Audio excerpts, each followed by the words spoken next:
who orchestrates another set piece and flicks it for Martial! Who squeezed it through Ederson and established a United lead on Derby Day! Another way. James towards Rashford! Free! In a flash! Here for Pogba, supported now by Daniel James, whose dream comes true. How about it? Lap it up, boy! There's corner pulled back for Pogba! United run the business. Boy, they run the business. What a splendid Manchester United breakthrough goal.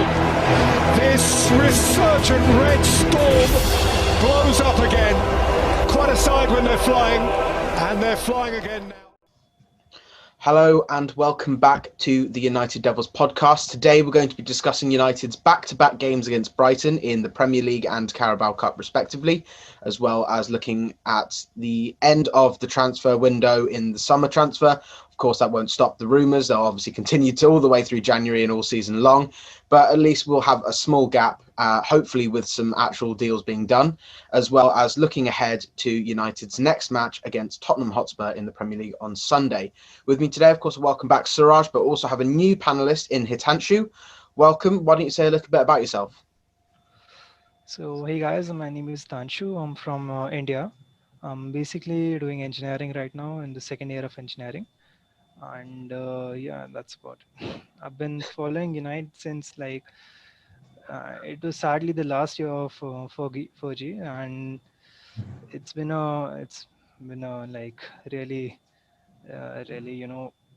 hurting journey the last 7 years. But I feel like we are moving in a positive direction since the appointment of Oli.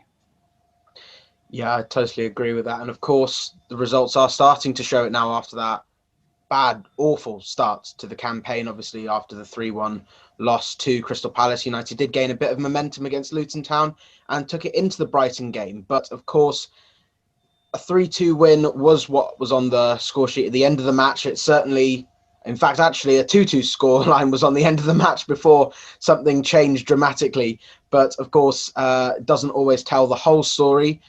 Brighton obviously hit the post a record 5 times, or rather woodwork 5 times against Manchester United, and of course were overruled in getting a second penalty of the game after taking the lead from a Mope Panenka. Hitanshu, let's just start with the first half and more importantly the lineup that started the game. What were your opinions on that as soon as you saw the team sheet? I wasn't really convinced with how we were playing defensively. We were really fragile, and even we were very loose in passing. So I wasn't really convinced with our performance in that Brighton game. No, absolutely not. We looked really sloppy on the ball, couldn't really break out, and then when we could have possession, Brighton managed to find loads of counterattacks, and we weren't really picking up Leandro Trossard, who was obviously the danger man, and another one was Tariq Lamptey, who obviously got the penalty for Mope to score. We'll keep talking about the negatives because there were quite a few in that match. Suraj, let's talk about the 2 penalty decisions that went against Manchester United. Did you think they were both penalties? Or as some of the pundits have said, they thought the second one was undeniably a penalty and should never have been overruled by VAR. What's your take on both of them? The 2 penalties, like you mean the first one that Mopai converted and the second one that got overturned, right? Yeah, the Connolly one with Pogba. Right. So the Mopai one was definitely a penalty. Bruno just got it completely wrong, and that's a stonewall penalty, and I think it's a fair decision. And the other one was definitely, I think the referee got it right on both instances. Well, the referee got it wrong the second, and then VAR corrected him. So I think the second one, Pogba had no intention. He raised his arms up and said, "That's not me." As soon as Connolly got past him, and then forwards in that position, they look for penalties, and I think he's a young guy as well, so he got the opportunity, tried to be a hero, dive forward, and that's never a penalty for me. And rightfully got overturned, and he got booked for simulation. Yeah, well, I mean, I think that's totally right for him. And he actually made a couple more dives throughout the game. I think Maguire was quite furious with one of them. He made he was just one arm in his back, and he just went over. And well, the referee didn't give it, and Maguire was surprised he didn't get a second yellow, you could say. But of course, United did manage to find themselves 2-1 up after that. That almost late first half lead. And it was Bruno Fernandes who was directly involved in the second and whipped in a set piece for the first to lay it on from Nemanja Matic. Even though Bruno Fernandes was probably at fault for both goals that United conceded, offensively, he's still showing everything that he had since January. Hitanchu, if he gets injured, do you think United have enough cover? And if so, I mean, even with him there, even when he's not playing well, do you think he should ever be subbed off? I think we have a really great player in Donny van de Beek, and he's a classic number 10. He gets into positions where defenders cannot find him. He is very intelligent on the ball, very intelligent in his passing, and he's basically like a really good midfielder. And I think we should be able to cover up for Bruno Fernandes, but what Bruno Fernandes brings to the pitch is also his leadership, is also his winning mentality. That cannot be replaced. No, absolutely. And just the fight that he's obviously brought to Manchester United is one of the factors why they galvanised with him there in January and throughout the post-lockdown campaign. Of course, it's that same mentality that got this squad pegged back a goal. They had to then go straight up the other end of the pitch, win a corner, and he again whipped in the corner, which Maguire headed into Mopé's arm. I say that making it like it's Maguire's fault. Mopé decided he wanted to block the ball for any reason. And there was obviously a bit of controversy in that because the referee had blown for full time. Again, Suraj, firstly, absolutely a penalty for you. Secondly, was VAR correct to overturn that, even though the full whistle had blown? And then we'll talk about the penalty, and it was rifled into the top corner. So let's go through all those. Well, I think I read somewhere that the referee can make a decision even after the full-time whistle, because it is part of the rules. If he feels that there's something that should have changed, and first of all, I don't think the referee thought for long before he blew the whistle. He just saw the ball went out of play and he just stopped it. He didn't wait to consider that something had happened. And we see it many times that even after the game, if the referee sees something wrong, he pulls out his yellow card and it still stands, right? So why not a penalty? I think that's definitely in the rules, so that's fine. As for was it a penalty? I think it wasn't, but technically it wasn't. But with the new rules that we have been following these days from this season onwards, that even if it grazes your hand, it's a penalty as long as your arm's outstretched. And apparently, if it's after this your quad or delt area, it's a handball. So by those rules, it's definitely a penalty. But I don't know if I'm a big fan of this rule as such.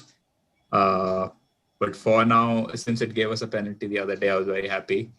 But if we were on the receiving end, we'd be having a very different conversation right now. But I'm happy we got it. And yeah, there are a lot of United fans who are like, yeah, glad it's Mopai. He deserves this, he deserves that. But I kind of felt bad for him because it barely touched him. But well, that's the rules, and it helped us, so I'm happy about that. Of course, we will be discussing that handball controversy later on in the podcast. Of course, there were so many more over the last couple of match days. It did affect Manchester United in their first game of the season against Crystal Palace with Victor Lindelof. Obviously, that was a controversial decision, and there were plenty more that have been awarded already. I think they've already awarded 20, maybe was it 20 or maybe 6 penalties for handball, 20 overall, and they're predicting it will be 88 by the end of the campaign, which is, I mean, a lot for Bruno Fernandes to convert, but we'll have to see how many of those he gets. We'll move on to the next game. Of course, United had 4 days to prepare in between Saturday and Wednesday, and they played Brighton. Both teams making a lot of changes to the sides that faced on Saturday lunchtime. Again, United started sloppy, and Brighton knew they could counterattack, although they didn't have as many of their great players that were playing on Saturday, like Trossard and Mopé, Connolly. Jahanbakhsh had a decent shot, I think, that Dean Henderson had to save. But overall, United were relatively comfortable, if not a bit nervy. But at the end of the half, again, United found a goal. And again, it was another set piece. And it was Juan Mata pulling the strings, whipping in a fantastic ball. It's shocking defending, but a fantastic ball to Scott McTominay, who just has to stand there and let his header go into the far corner, away from, well, past the goalkeeper. And then from that point, United really dictated play. There was a fantastic shot that Dean Henderson saved at, I think, 1-0. I think it was at 1-0, but a brilliant save. And then United cruised after bringing on the cavalry again. Pogba and Rashford came on, and not only did Pogba score the third, but they were all involved for that fantastic team goal, which Mata finished off and really summed up his game and certainly his start to the Carabao Cup matches. Hitanshu, do you think, let's just talk about the overall performance. Obviously, United made a lot of changes, and the likes of Van der Beek and McTominay and Fred were obviously, it was a strong midfield. It's not our strongest midfield, but it's certainly still a strong one. In fact, 2/3 of it were the ones that were playing regularly last season. Does it just show how good our first team is and how good our squad depth is in that midfield area? Yeah, we have made really good additions to the squad, and as well as our players have started to, sort of start forming to their potential. Actually, Scott McTominay was performing really well, but then he got injured, and there was some sort of a drop off. Fred has really stepped up since last year, and this actually has allowed us to look at other options as well in the midfield at least. Matic has become a rock for us, basically.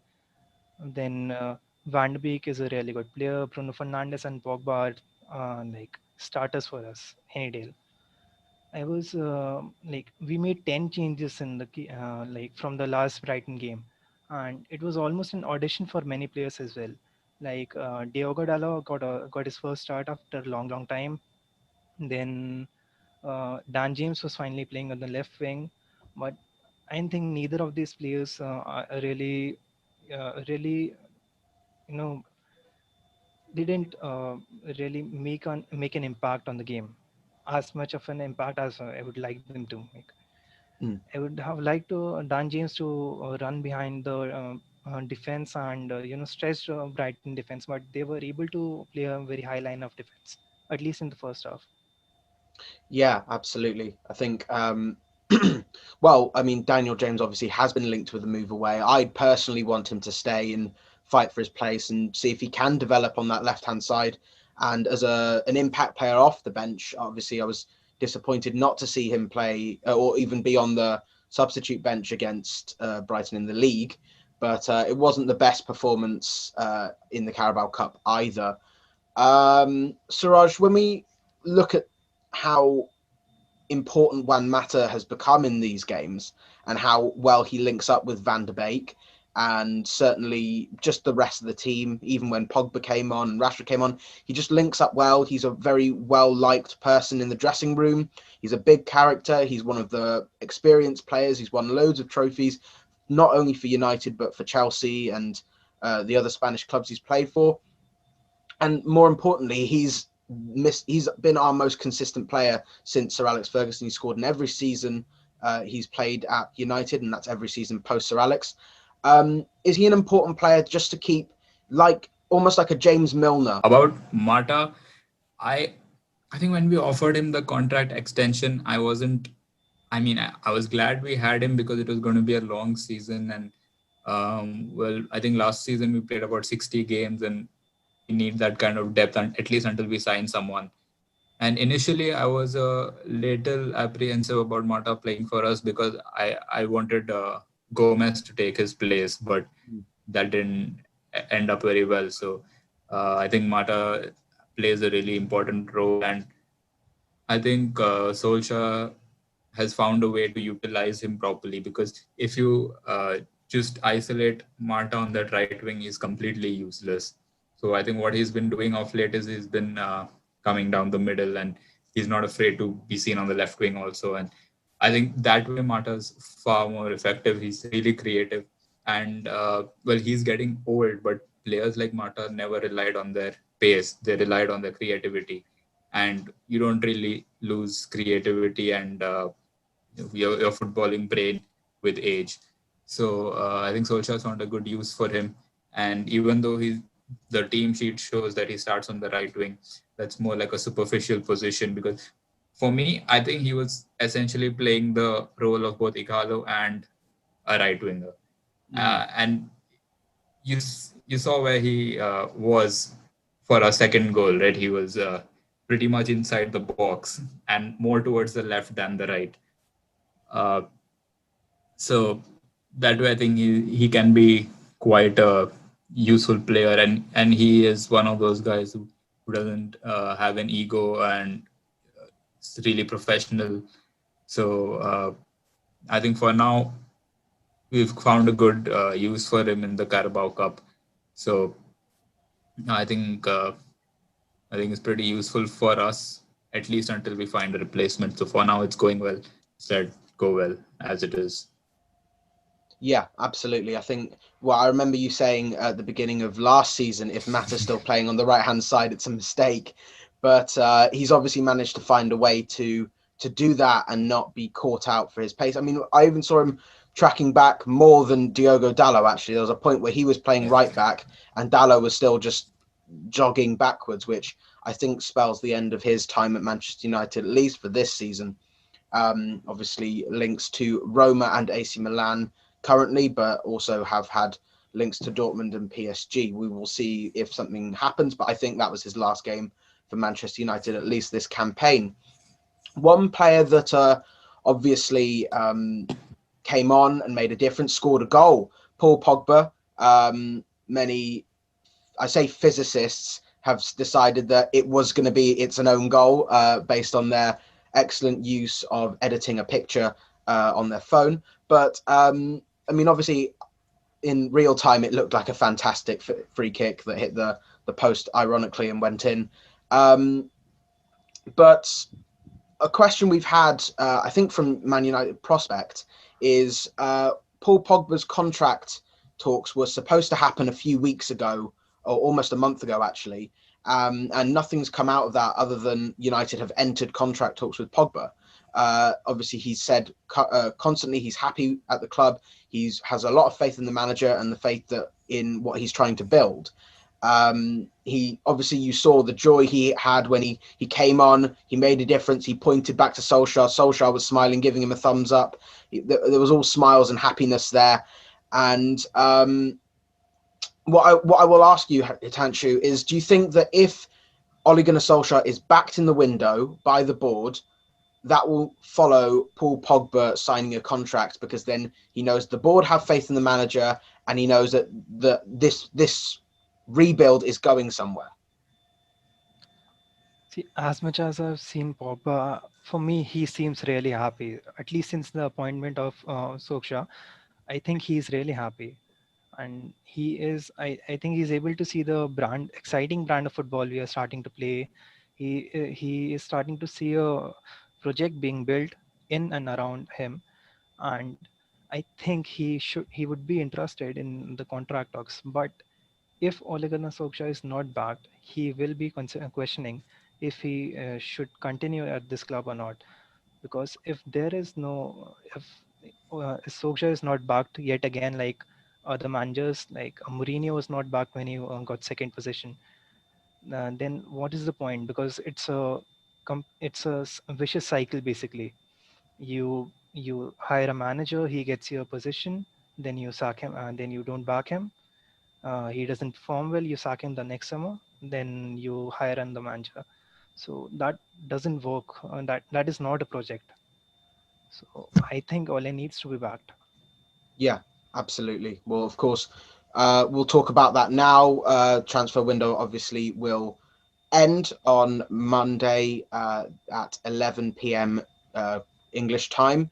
Of course, United are linked with Alex Telles, but those talks still seem to be ongoing. United offered a rather derogatory amount for Telles, who obviously his contract expires in the summer, but they offered one that was so bad that Porto just downright refused it. Of course, they value him at around 20 million euros. In fact, it could even be lower, and it could be 18, but the fee we're hearing is around that amount, and United are only willing to pay around 10 to 12. But it seems like things are progressing. United seem confident, but they have seemed confident in every deal that has fallen through in the last 7 years, probably. The most notable one this season has been Reguilon, and Thiago was obviously something that was not quite in the works, but it was more reliant on Wijnaldum staying at Liverpool and Liverpool not signing Thiago. But of course, Telles is the one that seems like the most obvious one to get. It's 20 million euros. But Sancho is the big one, and United have had a unofficial bid refused. I think it was as low as 75 million up front, 75 million euros up front, which was, I mean, atrocious. They were never going to ask. They were never going to get that. It was bizarre. But Suraj, how do you see this transfer window ending? I mean, we've been linked with Sancho, of course, and then Dembele as the backup, Telles and Alaba, and I think it might be Tagliafico as the backup, and then Jovic and Cavani more recently. But we'll get onto that in a bit. But how do you see it? How do you see it concluding? For one thing, that we're most likely going to get Alex Telles, and like Sancho's agents say, we're 50-50 to get Sancho, but I don't for a second believe the whole we're going to get a striker as well, and we're going to go for this position and that position. We're just going to get two more. And I think the other positions that we've been told about are just to, pacify the fans and their Woodward briefs, basically. So in terms of Sancho, I think essentially what has happened is I read this article by MEN, and it made quite a lot of sense. Even though a lot of fans didn't take it nicely, they said that this is not how we should be run. We're not a company. But basically, to satisfy all the shareholders of Manchester United, we could not show a loss for quarter 2 or quarter 3. I'm not very sure which one it was. And if we signed Sancho, we'd have to show a loss in quarter 2, or I think it was quarter 3. Yeah, it's quarter 3. We finished September. So that would require showing a loss in quarter 3 would require a lot of justification on Woodward's part, and he wanted to spend as little as possible, which is why only an amortized fee in if we had to sign Sancho in, say, August or September, it would need to be an amortized fee. Like, we'll pay you 60 upfront and then 60, maybe 30 next year, and then 30 in add-ons. So that is why it is necessary. But now October has begun, and they have to balance the books that way. So I think that is why the deal has been taking so long, because I think now that quarter 3 has begun, we can show some expenditure. And I think Woodward is now why I think the deal is has been going slowly is because of Woodward's greed and his really poor bargaining skill. Why do we have a chief negotiator if you can't negotiate?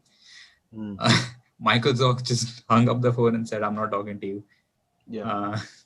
Essentially, sitting on his desk, just on his phone, just playing whatever game or whatever, just not bothered with not bothered with anything Ed Woodward has to say really at this point. I think it really shows just how negligent an incompetent Ed Woodward is on the footballing side, that he's hired a chief negotiator Yeah. that's just as much of an idiot as he is, and he's just Pretty on much, the yeah. same wavelength in the business side, but then it gets to the footballing side. It's like, we don't want to pay too much for potentially a right winger for the next 12 years. It's baffling for me. Exactly, yeah. Oh, we just agree personal terms with everyone and then go and disagree with the club. Why? They've mentioned 120 million for Sancho for months now, and it's just so annoying to see the same updates every day saying personal terms are no problem, no agreement between the club. Okay, like I mentioned, because of the whole balancing the books, a 120 million deal takes time. But why is Alex Telles taking time? It's just a 20 million deal. Yeah. Give them the money, get the player. He should have been playing last week. So these are things that I don't understand. Yeah.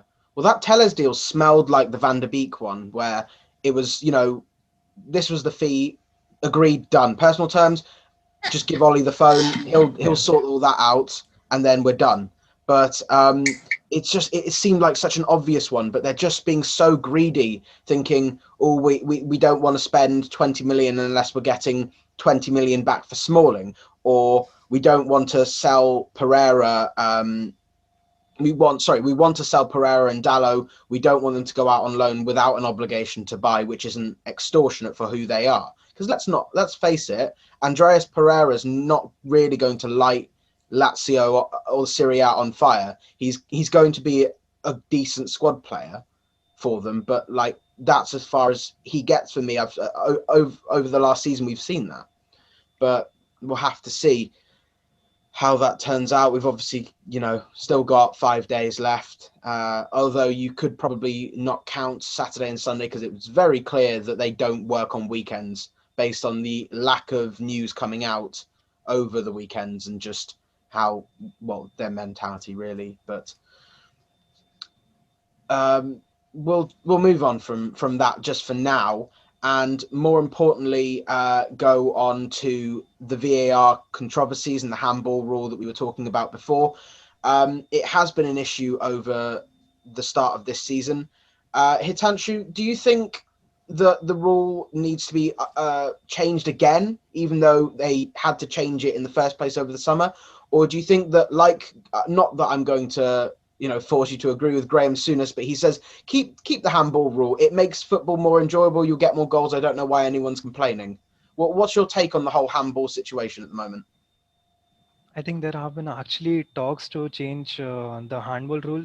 There have been actually talks to replace it as soon as possible, because a lot of managers have come out and said that this rule doesn't make any sense, and it doesn't make any sense to me, because there are many decisions made that should not be made. I can point out one specifically. It was the 97th minute penalty given to Newcastle against Tottenham. Yeah, Eric Dyer couldn't even look at the ball. The ball was hit at his hand from behind his back, I guess, and he cannot do anything about it. How can you possibly give that as a penalty?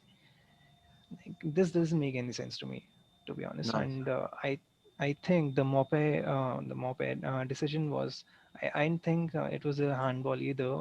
It should not have been given, but I was happy it was given. But then again, in the long term, if the decision was against us, then yes, as Suraj said, this conversation could have been really different. Yeah, very true.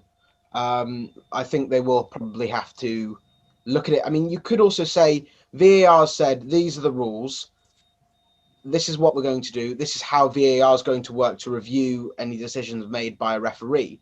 The thing is that the same people that were in charge of it last year are the same people in charge of it this year. So that's been the constant. VAR and the handball rule has changed, but is it the fact that the referees are being so objective with the rules, or do you think they need to be more subjective with them? So you see that Eric Dyer one and say, was his body in an unnatural position?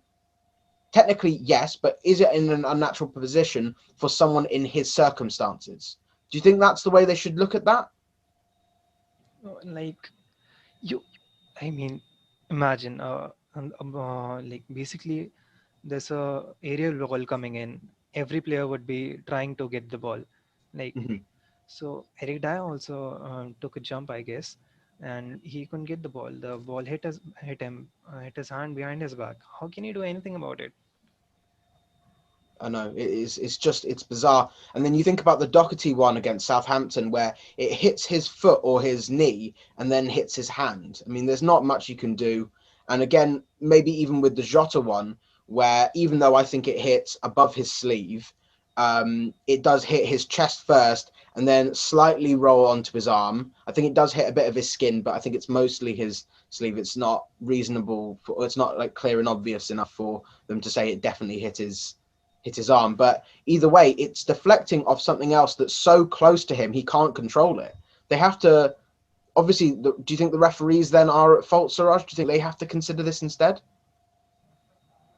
Uh, well, first of all, I think that they thought about bringing this rule in last year, and they thought, let's just do a trial run on Manchester United and just give them all the penalties and see how Yeah. it works. And they're like, oh, cool, it works. So now they've implemented it. But on a more serious note, uh, I think it depends. So when there's a thing as huge as a penalty call, they always check VAR. But the person who's checking VAR is someone who's given the decision on the pitch.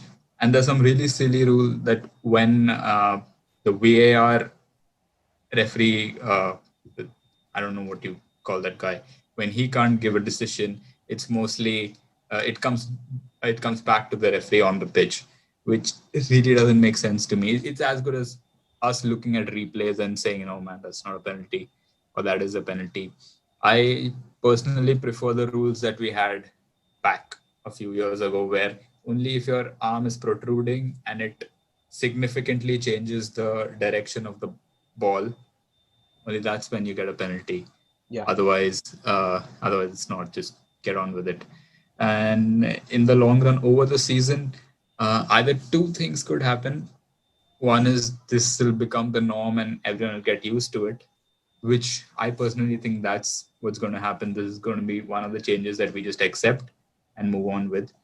And then there's a slight chance that not a lot of people will like it because this is just the second or third game of the season. But imagine in May 2021, we're fighting for a top four. Well, top four. Suppose Liverpool or whoever are fighting for the title, and a title is decided on the ball hitting someone's arm hair, then one fan base is going to lose it. So I want to see what happens in those situations, like a Champions League final or a really, really important game. So I think, but the FA really needs to take a look at its referees. Yeah, very true, very true.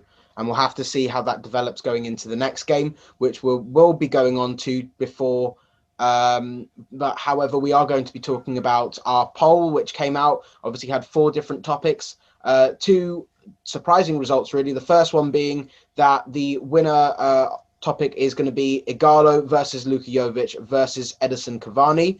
And the second part is that the talks about Andreas Pereira returning to Manchester United after 70 plus votes received 0% of people wanting to talk about it, which I think is actually summing up his last season at Manchester United. I think that really sums it up. But we'll talk about Luka Jovic, Edison Cavani, and Igalo. Obviously, Igalo, like you said, Mata had to fill that role for him because he's just being non-existent at this point. Against Luton, he barely touched the ball. When he came on against Crystal Palace, I don't remember him doing anything of note. I think it sort of reminds me of his time at Watford, where he had that brilliant year. I think it was 2015 was his best year, and then 2016 it was awful, and he went to Shanghai in January 2017. So I think that's a big point, that he's had a good bit of form, but then he dropped off. When he started to drop off, it fell down hard. So the two options that we've been linked with more recently are Edison Cavani, who's obviously a free transfer. He's been linked with Inter Miami and Benfica, but no one signed him yet. I think maybe something to do with his wages. But Luka Jovic is obviously was signed by Zinedine Zidane last summer for £55 million. From Eintracht Frankfurt, and obviously is still a young player, but is while he did start yesterday, he was not playing against Betis in the first match of the season. And in fact, Zidane opted to play two youngsters on the bench instead of him. And there is reports saying that he will be after Bale and James Rodriguez as a player to leave Real Madrid quite cheaply. Obviously, Reguilon as well. But Hitanshu, do you think, okay, of the two players that we could have instead of Igalo, who would you rather have? I think I'll actually prefer Luka Jovic just because he's young and he has at least time to prove himself. Regarding Cavani, I'm actually scared of him turning out to be another Alexis Sanchez, just because I think free agents usually demand huge wages, and I'm actually scared of huge wages. And being not, I think at max if we'll be, if even if we'll be signing him, it will be I guess a 1 or 2 year deal. But if like imagine a 500k wages for a player who is, I think he's injury prone lately as well. So and I personally would prefer Jovic. And Jovic would be a loan deal, I suppose. It would, yeah. I Yeah. mean, I totally agree with you. I think Jovic offers something. He offers what Igalo could offer and more. He offers that target man ability, but he also offers the runs and natural finishing and, of course, just his ability to head the ball. So he and Tellez, or even if Wan-Bissaka and Shaw can learn to cross into the box consistently, that would be perfect addition to bring on if we need him, and obviously can offer Martial a lot more competition. But Suraj, are you in accord? Do you think Luka Jovic or over Edison Cavani? Yeah, I take Jovic over Cavani. But unlike Hitanshu said, he is afraid of another Alexis Sanchez. I'm afraid of another Falcao. I was thinking Uh, as well, yeah. yeah, another big name signing coming in. And I'm a bit iffy about Cavani. I think here's a bit of an odd take, but Luka Jovic was excellent at Frankfurt. I think he scored 27 goals, and that was on loan. And then he went to Real on a permanent deal, and he's been really really bad over there. And he was kind of average at Benfica as well. So far the only thing is played well is on loan. So I'd like to try that juju out once more. In fact, during the Real Madrid game, during the United Benfica game last night, Real Madrid were playing. Who were they playing last night? Oh, I'm not sure. Real Vallecano? Sorry? Was it Vallecano or was it? I can't remember. It was Valladolid, and they were playing them. And I was watching that game during a halftime, and George was quite poor. He was missing sitters and all. And usually Zidane doesn't trust him to start. He plays Vinicius, Benzema, and Rodrigo. So that's why I think we can take a chance with him. I know what I say sounds a little odd because I just listed everything that's wrong with him and I say I want him. But uh, but I think I'd rather take a chance with him. He's just 22. There's a lot that we can mold him into as opposed to Cavani. And again, I think Cavani will come with that air that I'm the best. I'm the focal point, which I think differs from Ole's system. If this was Mourinho here, I'd say Cavani would be great because Mourinho thrives on such players. But the team that Ole is trying to build, I think a young gun who's desperate to prove himself, like Jovic, will actually help us a lot. Thank you. Yeah, of course. I totally agree. I think maybe even with an option to buy would be a really, really good shout as well, because then I think we might be able to avoid any kind of buyback clause or first dibs clause or whatever nonsense was with the Reguilon deal, which was never going to happen. But we'll move on to the another question we had. Apologies, it was Man United Passion, not Prospect, that said about Pogba. He's also asked about Ismail Assar coming in for 40 to 50 million and then allowing Daniel James to be loaned out. Do you think that's, Hitanshu, do you think that's too ruthless or unfair on Daniel James, or do you think we could get both of them as well as Jadon Sancho, or even without him? Would you take Ismaila Sarr? First of all, that would be too competent for United sport. I think we we are really good with deals. Then again, Watford are asking 50 to 60 million, I guess, for Watford just got relegated. I didn't think they should be asking 50 to 60 million for a player in the first place. But anyways, Sa would be a like no offense to Sa, but he would be a real drop off from Sancho. Yeah. And spending 50 to 60 million on him doesn't allow us to spend under 120 million on Sancho next summer or next window basically. So I don't think I would like to see Sa unless it's a loan deal. But loan deals are always stopgaps. Yeah, that's very true. I mean, with the part on Daniel James going the other way or maybe to Leeds, would you think that is too ruthless, Siraj, or do you think he has a chance to stay and fight?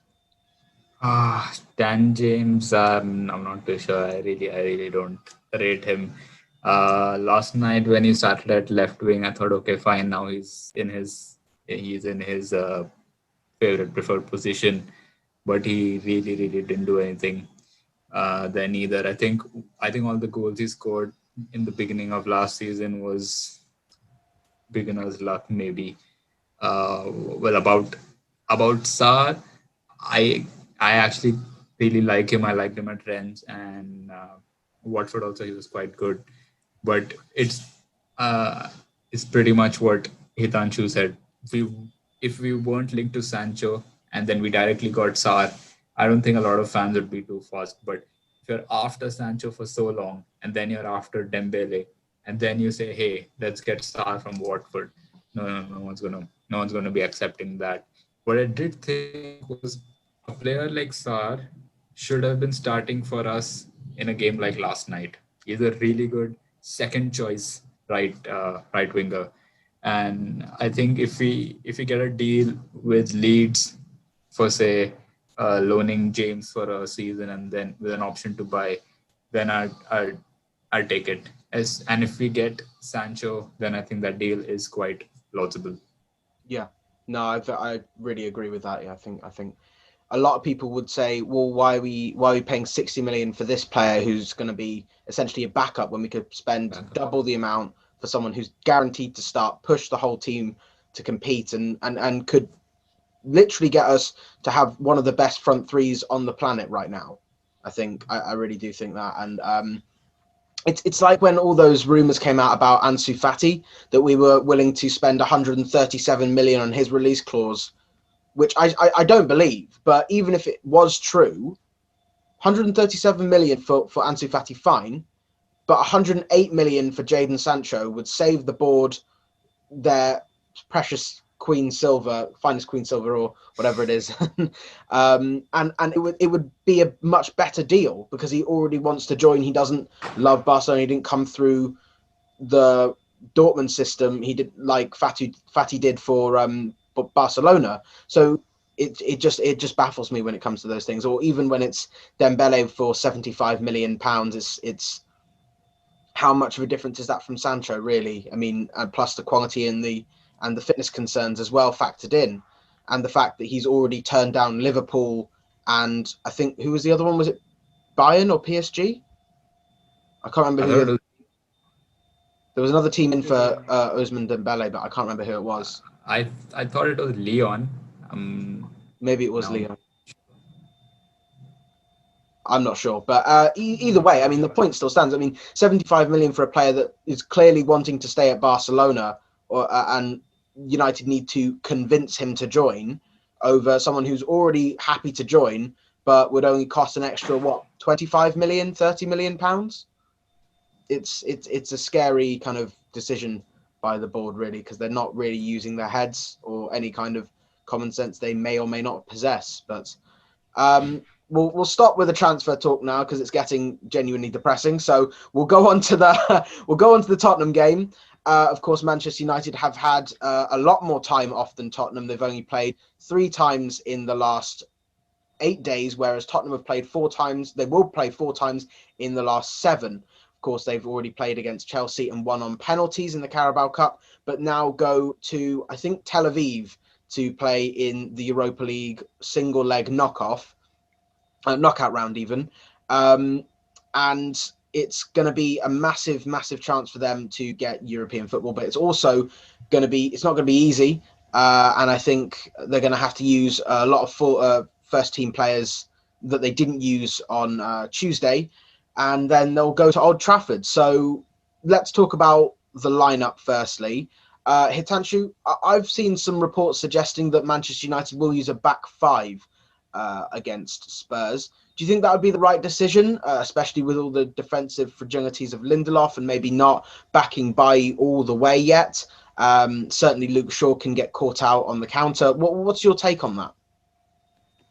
I think it does make a bit of sense, like because Mourinho likes to play a deep defensive block, and if we want to, we could use our full backs to kind of overload the box, or But the thing is, our fullbacks lack that the attacking quality that an Alex Telles could provide. So I'm not really convinced about about we are like basically if we can fully utilize a back five. Then again, coming back to if we are playing a back four, I would really like to see Eric Bailly in there in place of Lindelof, because he has really impressed me in his last two performances, and I think he has been flawless last game. So I would really like to see Eric Bailly in there. I absolutely agree. I think Bailly has to come in for Lindelof. I think that is really a unanimous decision amongst Manchester United fans that Bailly's shone in the last two games he's played. Well, technically three if you include the brief cameo against Brighton in the league. But I think that's the unanimous decision. Suraj, would you make any other changes to the starting side that played in the league last? Just Bailly for Lindelof, or maybe even Pogba out? I'm not too sure about that. I don't think we have a lot of players that we can bring in. The only ones being obviously Eric Boy that we've talked about, and Ronnie van de Beek's there. So I think he could come in, but the question is who drops out. And if you drop Pogba out after he uh, scores a great goal against Brighton, I don't think it would make a lot of sense, because like I mentioned last night, um, that Pogba really needed a goal contribution at this point, because he was playing well last season, but the only thing he didn't quite get goals and assists to show for, and he got that last night. So I think, and he will obviously have a point to prove against Mourinho. Mourinho rates him highly, like we saw in the documentary. So there aren't a lot of changes that we can make, but probably only change we can make is the formation. Maybe go for a 5-3-2, but since we're playing at home, Mourinho, I don't think he'll attack us a lot. So I think that's why he started the mind games already. I don't think I'd make any change to the squad. I'd just keep the same. Bruno's got a good rest. I heard he picked up a knock, but it's really nothing. He should be fully fit and ready for the game. Rashford, I don't think he barely played 30 minutes. He should be fit. Martial should be fit. Mason Greenwood did play. He should be fit. So I think that's why we heavily rotated against Brighton, because we're pretty much going to keep the same squad that beat Brighton on Saturday. Yeah, absolutely. I think the thing is that our midfield just works the way it is. So if you take that out of it, maybe it would change. And I think the fact that Matic can always slot in as a centre back really, really works well, because it just allows Maguire that extra cover, so he doesn't always have to go as the left-sided centre back, and it just means that there's a little bit more defensive options for Luke Shaw, who can get caught out, I think, at this point. But we'll go for predictions. Hitanshu, how do you see this game panning out? I think it should be a win for us, and I think we need a win, to be honest. After all those mind games and all those comments made by Mourinho, I think that should fire up our players as well. probably should be a scrappy contest. So 2-1 win for me. Yeah, thank you. Suraj, would you agree with that? Yeah, I was going for 2-1 exactly. I think Mourinho's. I mean, didn't go down well with the fans, but I think his comment about them playing a team that's going to win the league was really clever, because now Ole can't deny that we're not going to win the league, and if he does, he'll look like a mug. So it's pretty smart, but I don't think that should bother the players too much. Just focus on the game, and I'll go for let's make it interesting, 3-2 United. 3-2. Wow. Okay. So no clean sheets for either of you. I'm going to go for a clean sheet. I'm going to be a little bit more overconfident. I think the fact that Spurs have played 4 games in 7 days is going to really affect them. I still think there are weaknesses on both sides. I mean, I don't know if you saw the Chelsea game, but Reguilon got sent, not by Mason Greenwood, not by any Azpilicueta. By Azpilicueta, he got sent by Azpilicueta. So I think on the attack he's going to be dangerous, but when defending, I think we might have a good shout with him. I think the fact is that they still don't know their best defensive pairing. Alderweireld, Sanchez, and Dyer have all sort of swapped in with each other. I think they need another one. Obviously, Skriniar is the one that's being linked. So I think there are still issues. And the fact that Son's not going to play is so crucial, because, I mean, he's terrifying at this point. And Yeah, I think he scored 4 goals last match, right? yeah, well, I think the match before, against Southampton. Southampton, yeah. It was scary just watching him. But, I mean, to be fair, their defending was awful. I mean, Walker-Peters was just nowhere to be seen.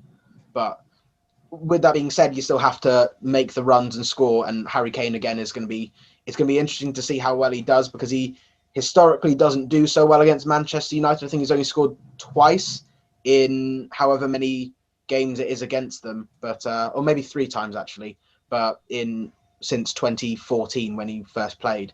But it's still, I mean, I'd be wary, but I think it's going to be 2-0 to United, and I expect maybe the old ghosts to haunt Mourinho with Martial and Pogba scoring, but you never know how it's going to go. Have you got anything else you guys wanted to talk about just before we finish? No, Yeah, I've been actually hearing a lot of fans calling out Ole to play Dean Henderson. Like they are actually calling out Dean Henderson to start in the Premier League as well. So I just wanted to know your thoughts on that. I'll go first. I don't think he's ready yet. I think the difference between what he is doing now against Luton and against Brighton and what De Gea has been doing the last couple games is different. I don't think De Gea has been at fault for any of the goals that we conceded. I think I was talking to my brother, and he says, well, for the cross that Solly March equalised for, he should come and get that. That's in an area where he should come and get it. But I think he's one of the goalkeepers that prefers to stay on his line, and so he can make that save. But for me, I just think that Henderson's not quite there yet. He's obviously showing a lot of confidence, but I think David De Gea has not done anything wrong enough to come out of that team.